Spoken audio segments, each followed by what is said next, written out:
Perkenalkan, nama saya Yuda Kristiono, NIM 35 2019 014. Di sini saya akan menjelaskan kasus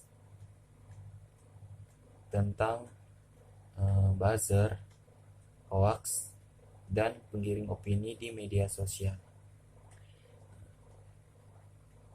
Kasus seperti ini sering terjadi di kalangan masyarakat. Salah satunya di kalangan masyarakat di Indonesia. Menurut saya, fenomena buzzer sebenarnya sama seperti ketika media sosial pertama kali dijadikan ajang untuk perang opini dan berusaha memenangkan opini publik.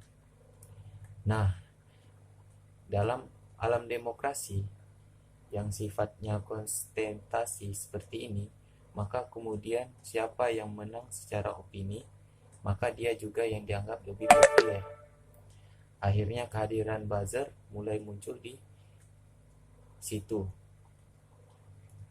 Hal itu dikarenakan ruang publik sekarang tidak lagi penuh media mainstream, tetapi juga media sosial yang sama-sama mempengaruhi dan berusaha meyakinkan publik terhadap satu atau lain isu.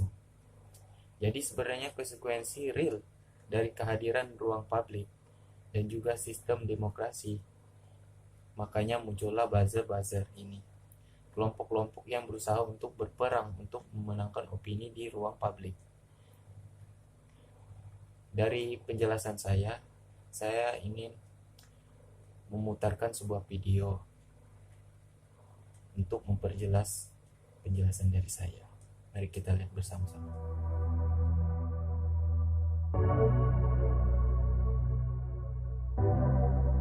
Di era serba digital sekarang, kericuhan yang berbahaya itu bukan lagi berbentuk keributan fisik di jalan raya, tapi keributan online di media sosial yang membuat orang-orang semakin terpecah belah. Meskipun tampaknya cuma perang komentar atau perang tagar, kericuhan online ini beresiko memecah belah masyarakat dan menimbulkan konflik berkepanjangan di dunia nyata. Terlebih lagi, kericuhan online itu ternyata seringkali dimulai, diatur, dan dikompori oleh beberapa akun bodong atau buzzer. Buzzer sebenarnya tidak selalu berkonotasi negatif. Teknik mendengungkan suara rendah layaknya buzz, suara lebah ini awalnya hanya digunakan untuk strategi promosi merek atau produk. Namun, seiring populernya penggunaan buzzer di panggung politik, aksi-aksi buzzer seringkali syarat bias, disinformasi, dan bahkan kampanye hitam. Di era digital ini, jangan sampai kamu tertipu dan mudah diadu domba dengan informasi negatif yang disebarkan oleh buzzer ya sohib. Biar bisa mengenali dan membedakan akun-akun buzzer dengan akun beneran, berikut ini hal-hal yang harus kamu perhatikan. Check this out! Yang pertama, buzzer biasanya tidak memiliki identitas yang jelas, mulai dari foto akun, nama akun, hingga tulisan yang tertera pada bio. Bahkan, seringkali akun buzzer tidak menampilkan foto. Sekilas, kamu bisa beranggapan bahwa akun tersebut adalah akun bodong. Poin berikutnya, biasanya buzzer tidak memiliki banyak followers. Bahkan tidak memiliki followers sama sekali loh. Karena akun-akun tersebut bisa saja baru dibuat secara massal oleh bot. Jadi, nggak heran kalau kamu akan kebingungan saat melihat akun buzzer tersebut.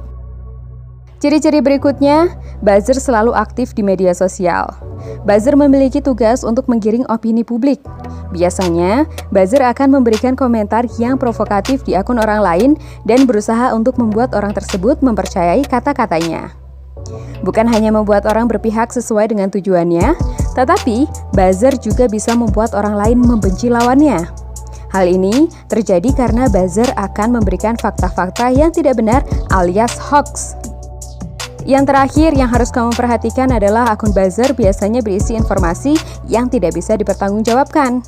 Selain kata-katanya yang provokatif, buzzer akan memberikan informasi mengenai isu yang sama secara berkala. Teknologi memang sudah berkembang dengan pesat. Hal ini pun juga membuat kericuhan ternyata ikut beradaptasi dalam dunia digital. Sebagai generasi Z dan milenial, jangan sampai kamu ikut terhasut oleh buzzer dengan tujuan negatif ya sohib. Kalau menerima informasi, dicek dulu yuk, jangan langsung percaya. Follow Hipwi di sosial media. Dari penjelasan atau penyampaian dari video tersebut kita ketahui bersama bahwa buzzer ini adalah sebuah kelompok atau gerakan yang ingin menyampaikan atau memberikan informasi palsu kepada masyarakat supaya masyarakat itu percaya dan mengikutinya. Nah, dalam kaitannya teori sosiologi, saya kaitkan dengan teorinya Horkheimer. Dalam kaitan teorinya Horkheimer ini, dia memberikan sebuah pendekatan sosial yang mampu mengatasi krisis yang muncul. Bagi Horkheimer, krisis kapitalisme yang terakhir tersebut merupakan konflik antara ideologi individualisme borjuis dengan realitas tentang adanya pemusatan kekuasaan dalam tangan sekelompok kecil.